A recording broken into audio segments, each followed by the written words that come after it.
A second ago, he's going to tell David, you wanted to build a house. No, I'm going to build a house for you.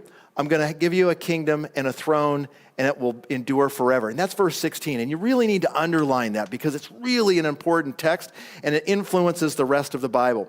Now, in about verse 10, he starts this discussion on these three things that he's going to do for him, and he says this, I'm going to give you a name like the great men who have been upon the earth. You know, like Abraham. You're going to be like up there with Abe.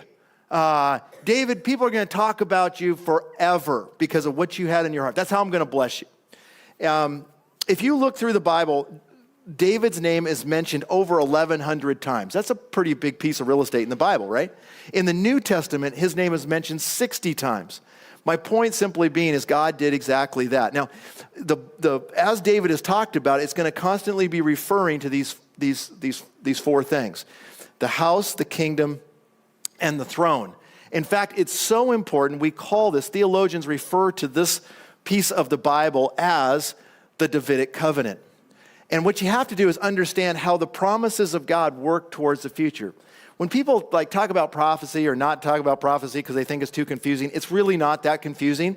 God just makes certain promises to certain people, and they converge at different times, and he gives different pieces of that kingdom or that approach or the things that he's going to accomplish in the days ahead. How many of you remember Abraham? Remember Abraham? Genesis chapter 12, 15 and 17, he tells Abraham, I'm going to bless you and make you a great nation, and I'm going to give you a land. And he gives them the boundaries from the great river of Egypt to the Euphrates, Ur of Chaldees, way up in there. That piece of property is going to be for you and your descendants. And then he says, in you all the families of the earth will be blessed.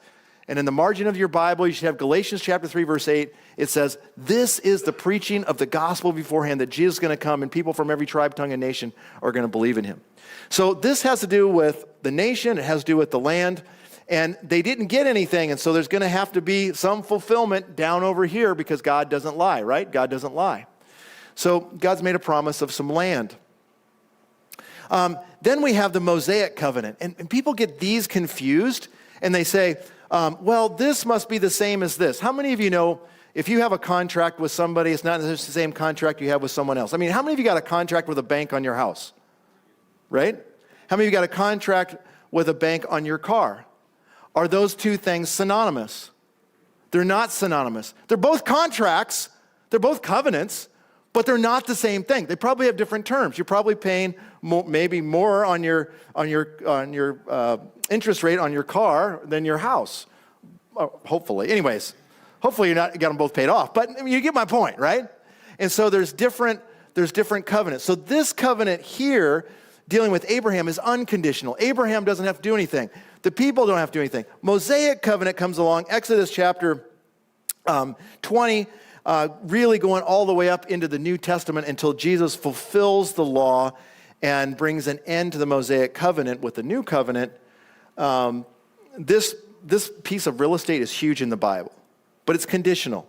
Israel can go into the land that I promised them, but in order for them to stay there in this time in history, they got to obey me. So Deuteronomy 28 through 30 says, look, go into the land, occupy it, enjoy it. This is the land I'm going to give to you and to Abraham and to Isaac and Jacob and to others. But it's all conditioned on your obedience. How did they obey? Not very good.